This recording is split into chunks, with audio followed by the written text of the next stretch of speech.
A new book titled Beating All Odds, Diaries and Essays on how Bola Tinubu became president, will be presented to the public on Tuesday in Abuja. The book was written by essayist and chairman of the editorial board of the Nation newspapers, Sam Omatseye. According to a statement put out by the writer, the book, which is the first major work to give an account of and contest to one of Nigeria's most tempestuous election seasons, will be launched on Tuesday, March 12, at the Shehu Musa Yaradua Center in Abuja. The time is 10 a.m. Sam Omatseye joins me now to have a quick chat about this publication. Sam, good to have you on This Day Live, this Sunday talk show. Thank you for joining me. Thank you very much for having me, Ruben. Okay, congratulations on the publication of this book. I've tried to go through it. I think it's well produced. Thank you. And I congratulate you. This is like your fourth book, right? Fourth, right? So, Pardon? This is like your fourth book. It's like your fourth book. In addition to novels, poetry, yes, and other publications. Novels, yeah, it's quite a few. Yes, it's, it's good to see that it's not just journalism you do. You're also, a literary figure. Yes. Congratulations in that regard. But tell our viewers about this book. Thank you very much. Tell our viewers about this book before I begin to ask you a number of questions. Well, yes. Well, this book actually came into being before I thought of it as a book. You see, during the campaigns, especially when it started in 2023, I started putting down diaries, weekly diaries on the events going on in the campaigns. In a sense, it was a history not only of the things that we saw in the news, but also the psychology of the people while the events were unfolding. Because I was going into my own thoughts and the thoughts of others as I tried to pen down the developments, whether it was the breakdown of the PDP hierarchy between Wike and Atiku, or whether it was the tempest over the Muslim ticket, whether it was the fray over the non-availability of the currency. So I was taking the notes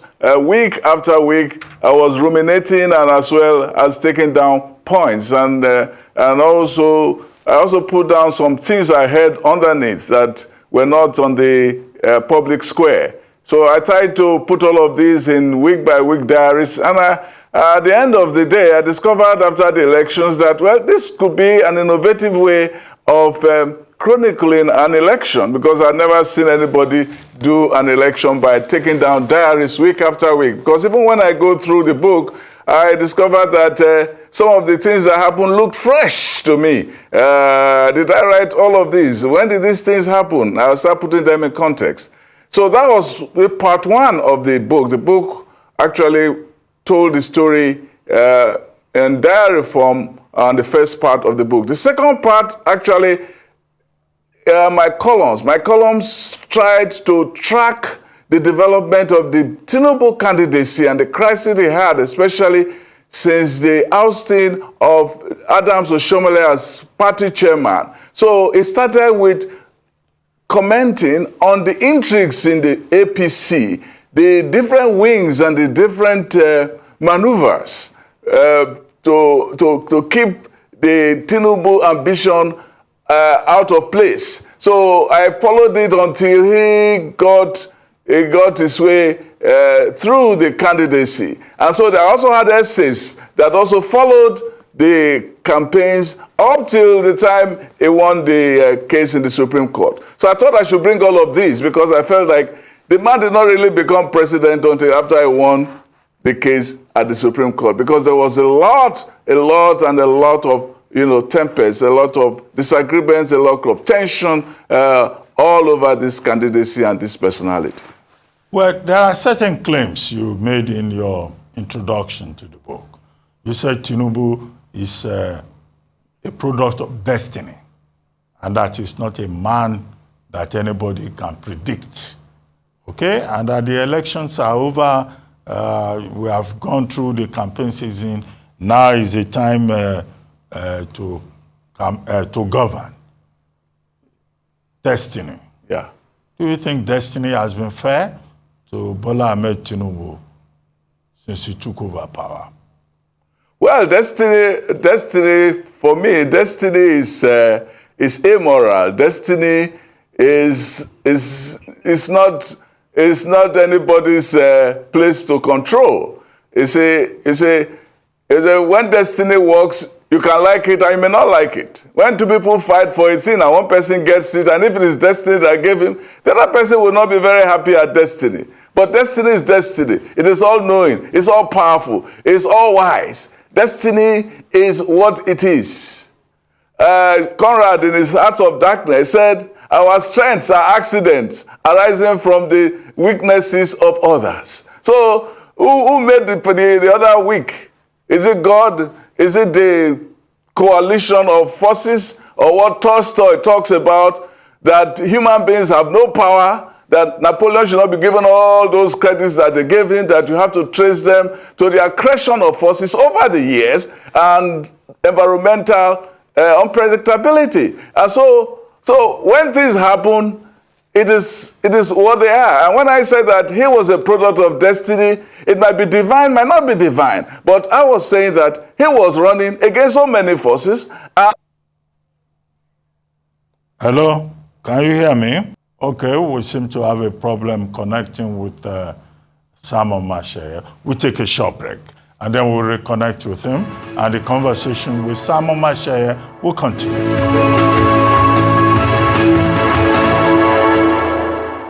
Welcome back to This is Live, the Sunday talk show here on the Arise News channel. We lost connection with Sam Omatseye, but he's still with us. Sam, if you're still there in our Abuja studio, thank you for your patience.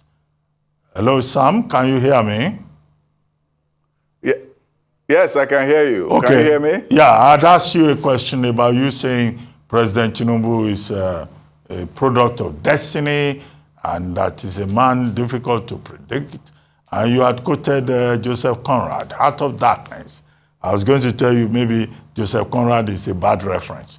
You recall that Chino Achebe wrote a whole book, Things Fall Apart, rebutting Joseph Conrad. Maybe the circumstances are different. But you then move on, I think, to Tolstoy. But we're not discussing literature. You say Tinubu is a man difficult to predict. Nigerians say, well, it's difficult to predict, so what? He says subsidy is gone, subsidy is back, Nigerians are suffering. What is your assessment of your hero? Because this book is all about the heroism of Bola Ahmed Tinubu. Yes, I've heard so much said about the fact that Tinubu is accused of creating a problem of suffering in Nigeria. I think that we need to be sober about this subject, because there is no future without a past, and there's no present without a past. And what he inherited was characterized by one of the governors and the former CBN governor, Charles Soludo, as a dead horse standing. You know the implication of that metaphor. It means that there was no life. There's a pretension of existence. It's like a whited sepulcher. That is what we had as an economy.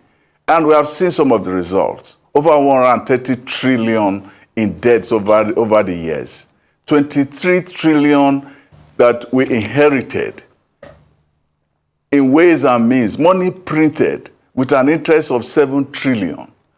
Babangida was saying at another time with a sense of cynical mischief when he was governor and he was president after much depredation of the economy, in which he said that he was amazed that the economy was standing. But in this case, this economy took a lot of beating. And that is why things are what they are. You cannot have all of this on an economy and believe that that things will just go on the way they are. It is unfortunate, but we had to face this reality and deal with it all. We are like a country, a person who wears a flamboyant agbada with stars all over.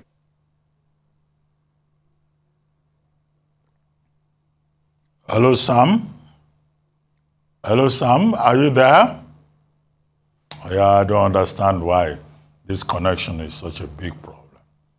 But, I mean, I get a point. Beating all odds, there is an essay on how Bola Tinubu became president by Sam Omatseye. And the book is going to be launched on Tuesday. I mean, there are more questions that I would have loved to ask Sam Omatseye. By the way, it's a well-produced book. You know, the pagination is fine. The content is fine. Okay, I understand it's back. But this back and forth, you know, can be frustrating, even for the presenter. But Sam, I hear you are back. If you could just continue. Yes, I've been hearing you, yes. Yeah, go ahead. Yeah. Go ahead. Yeah, so I said that we are like a country where, you know, like a person who's full of sores, and you put on flamboyant agbada and you keep swaggering about the place until you discover that you are feeling too much heat in your body, and you have to pull the agbada off and treat the sores. And it's not going to be pretty. We just hope and pray that the sores are not so purulent that it will take such a long time to heal. But heal it we must, or else we are dead. Well, Sam, you talked about So that is what is going on. Yeah, you talked about the present, the past. You left out the future.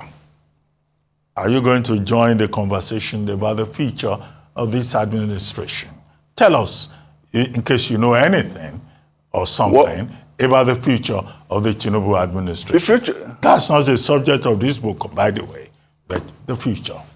What Nigerians are interested in, it seems to me, is the future. This book does a good job of telling us the process of the emergence of President Tinubu. But our guest has talked about the present, he has talked about the past, but Nigerians want to know, as a matter of fact, what does the future represent?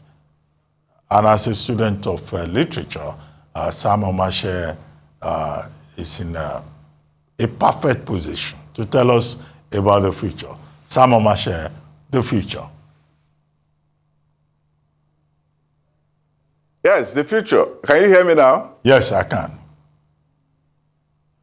Yes, the future starts from today. It starts from today in the way we handle the situation. Now the government is doing a lot of surgical work with our finances, especially our finances, with the CBN and the Minister of Finance. And if we don't get this infrastructure of the finances right, we don't know where the money is coming, where it is going. It is like the capillaries. It's like the bloodstream. If you do not know where the blood is flowing, you lose the heart. So that is what we are doing right now in this country. That is what is going on. And it's a very serious episode in our lives. And we are very optimistic that this government will get it right. But Nigerians have to be part of the story. We can't leave the government alone to work as though it is working for itself. It's working for everybody. And, you know, if you're undergoing a surgery, the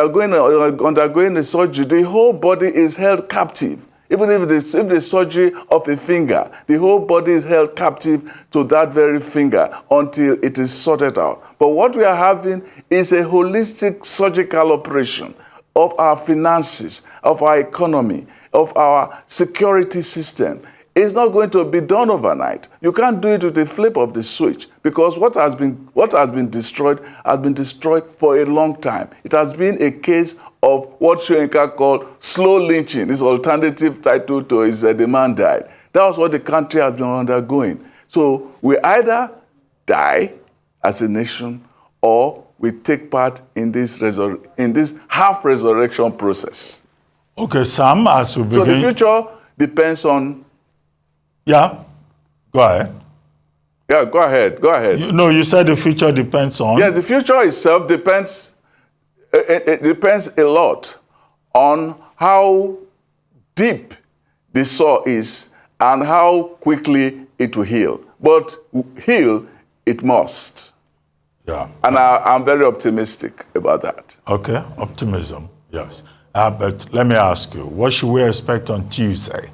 I have a copy of the book. For those people who do not have a copy yet, I have a free copy. Well, you don't expect me to buy it anyway. I expect that you give me a free copy. I already have my free copy. No. I will get my money from you later. I like your optimism. Where would that money come from? But what should we expect? But what should we expect on Tuesday? I expect that I expect that day to be a day of rumination, a day of reckoning happen, and why we should know that we now have a president in the country, and we need to work together to take this country out of the woods, because this country belongs to everybody. It doesn't belong to Tinubu, it doesn't belong to Ruben, it doesn't belong to Sam Omatseye, it belongs to all Nigerians, and we cannot destroy ourselves because of hate and malice. The elections are over. It's time to govern, and governing is a serious thing.